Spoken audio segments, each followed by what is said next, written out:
Hi, I'm guessing you found us because you need to learn how to wind your bobbin. But did you know that every great stitch starts with a beautiful bobbin? It's true, and I'm going to show you how to do it.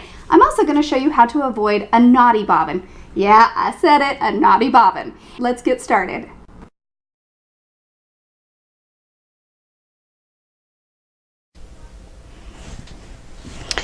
All right, everybody, it's time for us to wind the bobbin. Now, if you have a big project ahead of you, it is really important that you take the time and wind a couple of bobbins at one time. And that way, when you're in the middle and you run out of bobbin thread, you don't have to stop and redo this process. So you don't lose your sewing mojo, or I like to call it Sojo. All right, so keep that in mind.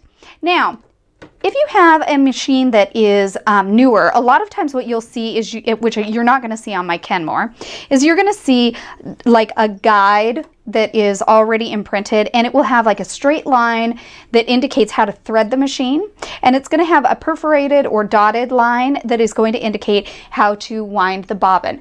Now, some of them can be very complex, but they have that guide, and so you're not going to need to worry about how. Just follow it along, you will be just fine. We are working today though with a very, very simple machine. And I would say that a lot of the base model machines and older machines operate in this exact same fashion. So if you have one of these or you have a simpler machine, this is how you do it. Okay, so one thing that all machines do have in common, which is awesome, is this little silver knob.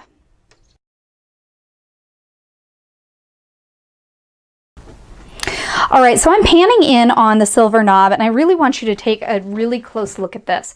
So the silver knob, if you put your little finger in there, you will see that it has a little tension to it, a little spring back, if you will. And this is super important. Now, you heard me talk about the naughty bobbin earlier, and I love that name. I think it should be the name of a British punk band, but until then, it is just the name of a bad bobbin, which creates a bad sewing experience. So what I want you to see is, here is a great bobbin. You can see that it's beautiful and smooth and it looks fabulous. Let's get that closer up. You can see that's just a pretty, pretty bobbin. Nice variegated thread. All right, so that isn't always the case. Sometimes what you'll find is that your bobbin almost looks like somebody did it by hand, or they did it and there's all sorts of loops and it just looks kind of cruddy and yucky. And when you see those kind of things going on, you can guarantee you are not going to have a great experience in sewing, because there's no way you can put that into your bobbin casing and have it sew a good, straight, beautiful line. So it's very, very important. And everything about a beautiful bobbin starts with this little magic silver knob. All right, now that you know about the silver knob, let's use it. What I'm going to do is I'm going to take my thread and I'm going to bring it in front of the silver knob, and I'm going to nestle it between the knob and the plate right underneath, going in front of the machine. All right, and notice how I'm really getting it nestled really tightly underneath. That's super, super important. Now I'm going to take my thread and I'm going to go on the back side and cross right over that thread line that's coming in the front. So I've just crossed over. All right, now it's time for us to get cozy with our bobbin. So here is our bobbin, and if you've never really looked up close at it, it's important. So you've got your top and your bottom, and they are interchangeable. Okay, now think of it almost like a bagel. You got your bread. You're going to put your cream cheese in the middle, right? That's where your thread's going to go. And you've got the hole in between, which nestles right on top of your bobbin winder. But it looks like a mouse got into the bagel shop because there's a little tiny hole. All right, this hole's going to be your best friend.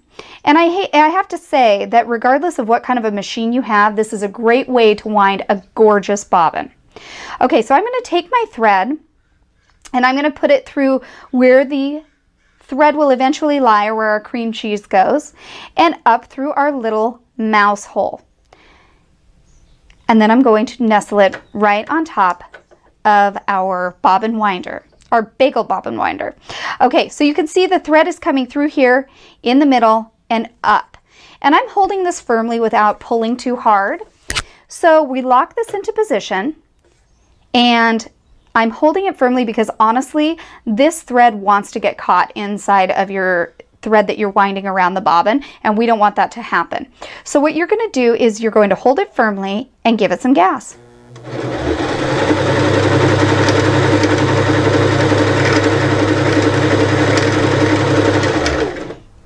All right, so this, if you stop at any point, this is what you want to look for. Is the thread coming from the silver knob to your bobbin tight? Don't touch it, do not touch it, but is it tight? This one back here could be loose as you want. You could even touch that a little, but this going from here to here needs to be tight. And if you have that, you know you're going to get an awesome bobbin and not a naughty bobbin. All right, so at this point, I'm going to go ahead and cut it down to the quick, and I can start winding the rest of my bobbin.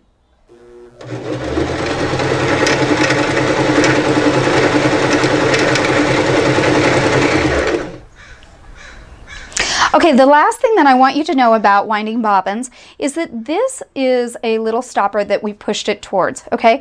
That is also a gauge. So when your bobbin gets really full, it's gonna go ahead and start kind of skipping, and then it'll full on stop. Don't worry, your machine is not broken. It's just telling you your bobbin is full.